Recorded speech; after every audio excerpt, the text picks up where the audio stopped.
வணக்கம். இப்போ இந்த வீடியோ ப்ரெசன்டேஷனில் நம்ம எம்சிஎக்ஸ் க்ரூட் ஆயில் மார்க்கெட்டில் இன்றைக்கி எப்படி ட்ரேட் பண்ணலாம் அப்படின்றத பற்றி பார்க்குறதுக்கு முன்னாடி நேற்று மார்க்கெட்டில் என்ன நடந்தது, நம்ம என்ன எதிர்பார்த்தோம் அப்படின்றத பற்றி பார்க்கலாம். நீங்கள் பார்த்துட்டு இருக்கிறது க்ரூட் ஆயிலோட 7 நிமிஷம் கேண்டில்ஸ்டிக் சார்ட். இந்த கேண்டில்ஸ்டிக் தான் நேற்று மார்க்கெட்டோட ப்ரைஸ் ஓப்பனிங்க.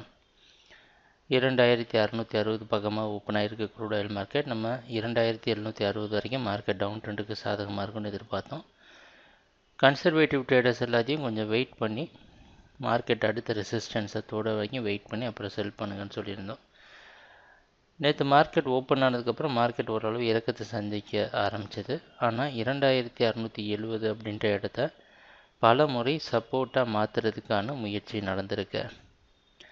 இறுதியாக பார்த்திங்கன்னா மார்க்கெட் 2720 அப்படின்ற அடுத்த ரெசிஸ்டன்ஸ் ஜோன் இருக்குது பார்த்திங்களா. எப்போவுமே நம்ம சப்போர்ட் ரெசிஸ்டன்ஸ் அப்படின்னு குறிப்பிடுறது ஒரு கோடு கிடையாது, அது ஒரு ஜோன்.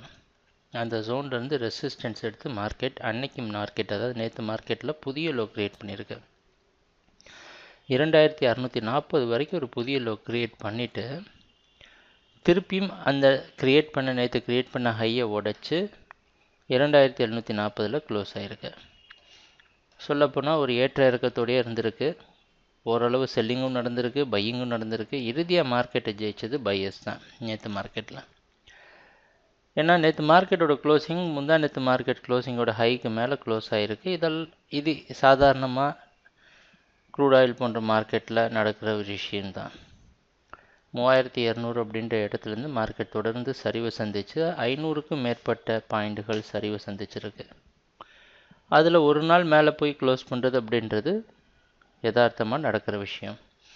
அதனால் ட்ரெண்டு மாறப்போகிறது கிடையாது. இன்றைக்கி மார்க்கெட்டோட ஓப்பனிங் 2760 பக்கமாக ஓப்பன் ஆகிறதுக்கு வாய்ப்பு இருக்கிற மாதிரி வெளிநாட்டில் இருக்க நைமேக்ஸ் மார்க்கெட் வச்சு பார்க்குறப்ப தெரியுது. அந்த அடிப்படையில் கொஞ்சம் குழப்பமான இடம்தான். ட்ரெண்டை பொறுத்த வரைக்கும் டவுன் ட்ரெண்டு. ஆனால் மார்க்கெட் பாசிட்டிவாக ஒரு ஷார்ட் டேர்ம் வியூவை பார்க்குறப்ப பாசிட்டிவாக பையிங்க்கு இருக்குது.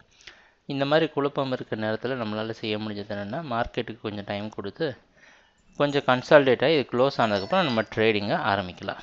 அது வரைக்கும் மார்க்கெட் வாட்ச் பண்ணால் போதும். கொஞ்சம் டைம் கொடுத்துட்டு மாற்றத்தோட ஏற்ற இறக்கங்கள் பார்த்து அதை ப்ரொடெக்ட் பண்ணலாம். ஏன்னா இந்த கான்ட்ராக்டில் நம்ம நல்ல லாபம் செஞ்சுருக்கிறோம். அதனால் இந்த லாபத்தை தக்க வைக்கிறதும் முக்கியமானது தான். ட்ரேடிங் நடக்கிறப்போ பார்ப்போம் என்னென்ன மாற்றங்கள் வருதுன்னு. எங்கள் வீடியோ ப்ரெசன்டேஷனை தொடர்ந்து பார்த்துட்டு இருந்ததுக்கு மிக்க நன்றி, மகிழ்ச்சி. வணக்கம்.